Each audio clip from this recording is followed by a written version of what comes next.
যারা দেখতে পেল সর্বনাশ হয়ে গেছে, যে উমর আখিরি জামানার নবীকে হত্যা করবে বলছিল, সে উমর তো নবীর দিওয়ানা হয়ে গেছে। উমর তলোয়ারটা লাড়া দিচ্ছে আর বলছে, ও মক্কার মানুষেরা, আমার নবী আজকে কাবাতে প্রকাশ্য নামাজ পড়বে। যদি তোমরা তোমাদের মাকে, তোমরা তোমাদের ছেলেকে এতিম করে দিতে চাও, তোমরা তোমাদের বিবিকে বিধবা করে দিতে চাও, আমার নবীকে আটকে দেখো। আমি উমর আল্লাহর কসম খেয়ে বলে দিলাম, ওদের গদ্দান জমিনে শুইয়ে দেবো। ও যুবকেরা, আব্দুল্লাহ ইবনে মাসউদ বলেন, ওই সময় দেখতে পেলাম ওমর ফারুক দাঁড়িয়ে আছে। আল্লাহ নবী জীবনের প্রথম, আল্লাহ নবী দুরজাহানের বাদশাহ, ইসলামের প্রথম ওই কাবা চত্বরে গিয়ে আল্লাহ নবী প্রকাশ্য আল্লাহ পাকের নামাজ আদায় করেছিলেন। জোরে বলবেন না, জোরে বলবেন না। এত সহজে পেয়েছি নামাজ। সেইটা আমার দেশের কেন্দ্রীয় সরকার যিনি, উনি বন্ধ করতে চাইছে। কি বললাম? খবরদার, একটু বললাম আধা ঘন্টার জন্য ওই ব্রিগেড ময়দানে আপনারা যাবেন, বলেন ইনশাআল্লাহ। এটা আমাদের দায়িত্ব। যদি কোনো খুব কঠিন না কাজ থাকে আলাদা, কঠিন যদি কাজ থেকে আলাদা ব্যাপার, এই দুর্বল নর্মাল কাজ থাকে আপনাদের, ওই কাজ রেখে যাবার চেষ্টা করবে। কথা বুঝলেন? আমার নবী ঘরে আছে, ইয়ামানি বাদশা এসে ঠুকা দিচ্ছে। ইয়ামানি বাদশা এসে আমার নবীর ঘরে ঠুকা দিচ্ছে, যে ঠুকা দিচ্ছে, মুহাম্মদ সাল্লাল্লাহু আলাইহি ওয়াসাল্লাম আপনি ঘরে আছেন, আর জোরে তাকবীর দেন তো, না আরেক তাকবীর। আর সামান্য সময় আছে, কি অসুবিধা হচ্ছে আপনাদের? নাকি অসুবিধা হচ্ছে? একটু নবীর মহব্বতের কথা বলতে, নবীর কষ্টের কথা বলছি আপনাদের। তাকবীর দেন, না আরেক তাকবীর। এমনি ইসলাম পেয়েছি, নবী কাবাতে নামাজ পড়ছে, কাবা শরীফে নামাজ পড়ছে, আমার নবীর গলায় গামছা দিয়ে চেপে ধরা হলো।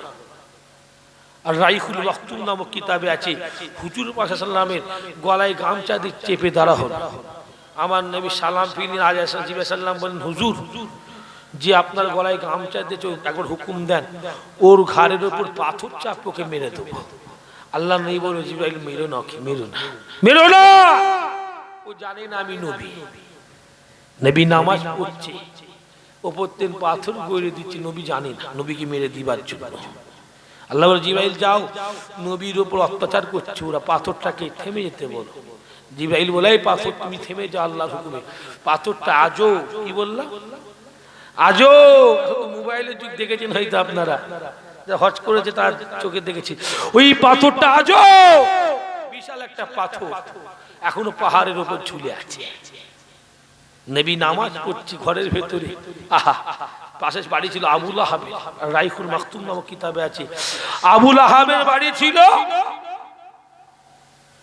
আবু লাহাব কি করতো, আমার নবীকে ঘরে টিকতে দেবে না বলে সাঙ্গ পাঙ্গ নিয়ে এসে, বড় বড় নেতাদের নিয়ে এসে ও কি করতো, আমার নবীর ঘরের কাছে এসে, হ্যাঁ, যত উটের পশু পচা গলা ভুঁড়ি থাকতো, পশুর যত পচা চামড়া থাকতো, চামড়াগুলো সব নিয়ে এসে আমার নবীর ঘরে ছুঁড়ে ছুঁড়ে ফেলতো, ছুঁড়ে ছুঁড়ে ফেলতো। আচ্ছা বলেন তো, এখানে যে পচা পশু 1 মাস পড়ে থাকে, এখানে বসা যাবে তো? বসা যাবে? এমন দুর্গন্ধ, রাস্তার ধারে তো একটা ভাগার আছে, গাড়ি করে যাই, নাকে কাপড় দিয়ে যেতে হয়। হ্যাঁ কি না বলেন? আপনারা জানেন না? এত দুর্গন্ধ, প্রত্যেকদিন ছুটতো। আর ওরা যত ছুটতো, ওরা দেখতে গন্ধ বেরোতো না। কারণ হলো, আল্লাহ বলতে, জিবরাইল যাও, ওরা আমার নবীকে কষ্ট দেবে বলে পশুর পচা গলা দেহ ফেলছে, আর তুমি জান্নাতের খুশবুটা নিয়ে আমার নবীর ঘরে রেখে দাও, যাতে আমার নবী দুনিয়ার গন্ধ, আমার নবীর ঘরটা দুনিয়ার গন্ধতে গন্ধ নয়, আমার নবীর ঘরটা জান্নাতি খুশবুতে খুশবু হয়ে যেতে। একবার জোরে বলুন সুবহান। তাই ওরা বলতো, যত মুহাম্মাদের ঘরে পচা ছুরি তত খুশবু বের হয়। ব্যাপারটা কি? ব্যাপারটা কি? ওরা বলতো, ব্যাপার তো ওরা জানতো না, ব্যাপার আমার আল্লাহ জানে। কেন, আমার নবীকে রক্ষা করার দায়িত্ব কার? কার? আল্লাহর দায়িত্ব, অন্য কারো নয়। নবী কাঁদতো, নবীকে সান্ত্বনা। আল্লাহ বলতো নবী কাঁদছেন কেন? নবী বলতো আল্লাহ ওরা হয় মানলো না কেউ। আজকে ওই কওমের কাছে গেলাম, ওরা মানলো না, ছোট বড় কথা বলেছে। আল্লাহ বলল নবী আপনি কাঁদবেন না, চোখের পানি মুছুন। ওরা মানছে না মানছে, আপনার ক্ষতিও নয় লসও নয়। আমি আল্লাহ আপনাকে নিজে আমি মেনে, আমার রসুল বলে আমি আল্লাহ আপনাকে নিজে মেনে নিচ্ছি। একবার জোরে বলুন না সুবহান। জোরে বলবেন না, আরো জোরে বলবেন না। নারী দেখবে মুসলমানের ছেলেরা, নওজোয়ান তরুণেরা, আল্লাহ নবী আরাম করছিল, ঘরে দরজাখানা ইয়ামানের বাদশা এসে ঠুকা মারতে লাগলেন।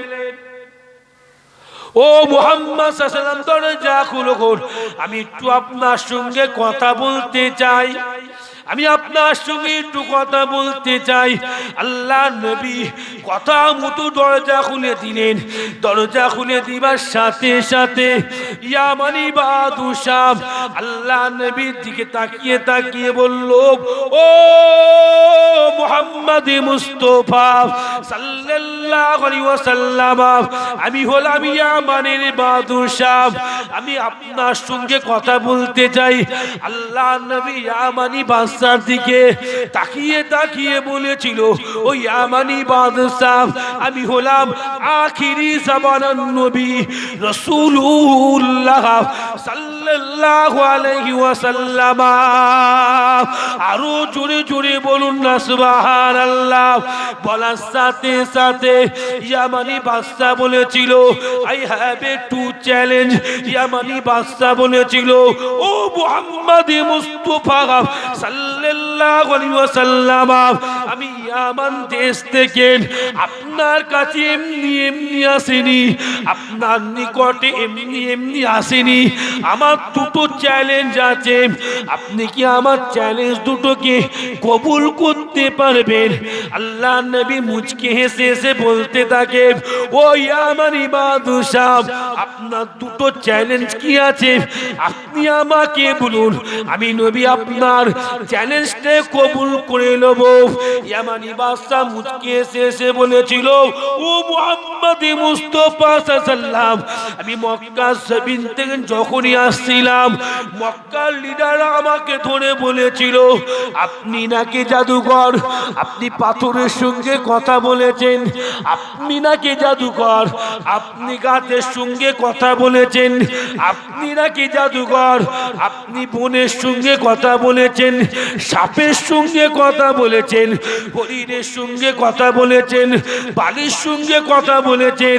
আল্লাহ নবী সঙ্গে সঙ্গে বলেছিল, ও ইয়ামানি বাদশা, আমি কোনো জাদুকর নই, আমি হলাম আখিরি জামানার নবী হাবিবুল্লাহ সাল্লাল্লাহু আলাইহি ওয়াসাল্লাম। জোরে বলবেন না, আরো জোরে বলবেন না। ইয়ামানি বাদশা বলল, তাহলে আমি ওদের কথা মানলাম না, ঠিক আছে, কিন্তু আমার দুটো চ্যালেঞ্জ আছে, দুটো চ্যালেঞ্জ আপনাকে কবুল করতে হবে। যদি দুটো চ্যালেঞ্জ আপনি প্রমাণ করতে পারেন, তাহলে আমি আপনার হাতে হাত দিয়ে ঈমানের কলেমা পড়ব। আমার সঙ্গে 500 সৈন্য আছে, ওরাও কলেমা পড়ে নেবে। জোরে বলবেন না। বা সংক্ষিপ্ত করলাম, আর সময় নাই। হ্যাঁ, 11টা বেজে গেছে, কথা বুঝলেন? পীর আওলাদ আমাকে 11টার সময় নামতে হয়, ভাবাজি ভাইদের বলে দিয়েছিলাম। এখানে অনেকটা দূরে যেতে হবে, তো সময় মতো পৌঁছাতে হবে, সময় মতো উঠতে হবে। কি বললাম? সময় মতো পৌঁছে সময় মতো নামতে হবে। আমি যেখানে যাই জলসা মিস করি না। কি বললাম? আমি টাইমে ঠিক ঢুকে পড়ি, এটা আমার অভ্যাস। আমি আপনাদের আশেপাশে অনেক জলসা করেছি, ইনশাআল্লাহ সময় মতো আমি ঢুকে পড়ি। কি বললাম? আর সময় মতো দাও জলসা না থাকলে, দাওয়াত না থাকলে টাইমের বেশি একটু বলে দিই, এই দাওয়াত থাকে টাইমে নিয়ে পড়তে হয়। কথা বলে সংক্ষিপ্ত করলাম, পীরের আওলাদ দুই একটা আলোচনা করলাম, এতে আপনারা খুশি না বেজার? জোরে বলেন। জোরে তকবীর দেন তো, নারে তাকবীর। পীরের আওলাদ গুনাহগার, দোয়া চাইছি আল্লাহ আপনাদের জলসাকে কবুল করে নেন আল্লাহ, এই গ্রামবাসী ভাইদের কবুল করে নেন, এই গ্রামের লোকদের কবুল করে আল্লাহুম্মা আমিন।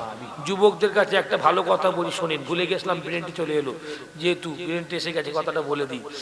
কি মোবাইলে কি একটা গেম চলছে বর্তমানে, কি চলছে? This is the fruit. ওটা ফেক, ওটা ফেক জিনিস, সবাই জানে না। শোনেন, ঠকবে। কি বললাম? টাকার লোক 10,000 টাকা নিয়ে ঢুকিয়ে গেমটা খেললে নাকি, আমি শুনলাম, আমার অভিজ্ঞতা নেই বিষয়ে, তাই ডিটেলস বলতে পারছি না।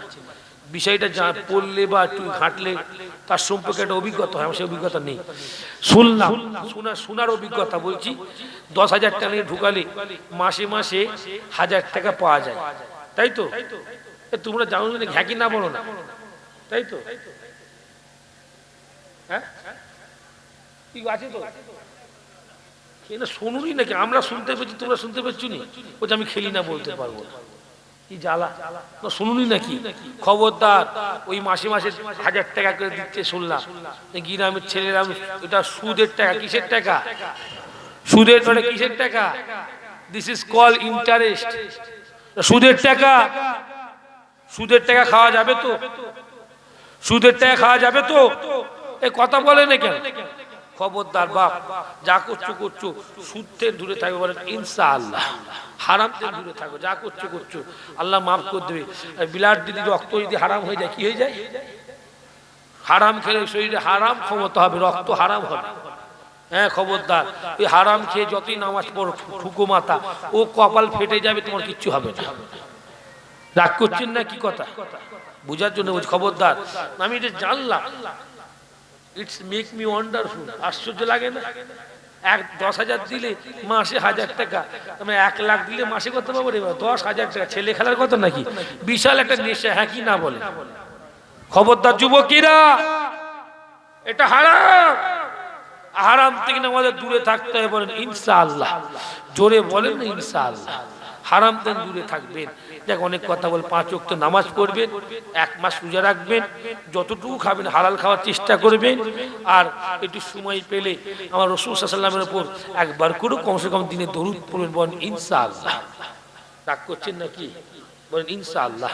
অনেক কথা হলো, আল্লাহ নিয়ে আসলো, দুই একটা কথা বললাম, আল্লাহ যদি আবার আসায় পরে আসবো, বলেন ইনশাআল্লাহ। সকলে আমার সালাম দেন। ওয়ালাইকুম আসসালাম ওয়া রাহমাতুল্লাহি ওয়া বারাকাতুহু। মাশাআল্লাহ, আপনাদের পরিচিত আমাদের মাদ্রাসারই ছাত্র। কি বললাম? আমাদের মাদ্রাসারই ছাত্র, খুব সামনে মাশাআল্লাহ খুব সুন্দর আলোচনা করেন। উনি সংক্ষিপ্ত কিছু আলোচনা করবেন, হ্যাঁ, তাই আমি চলে যাচ্ছি। আসসালামু আলাইকুম। দোষ আল্লাহুম্মা।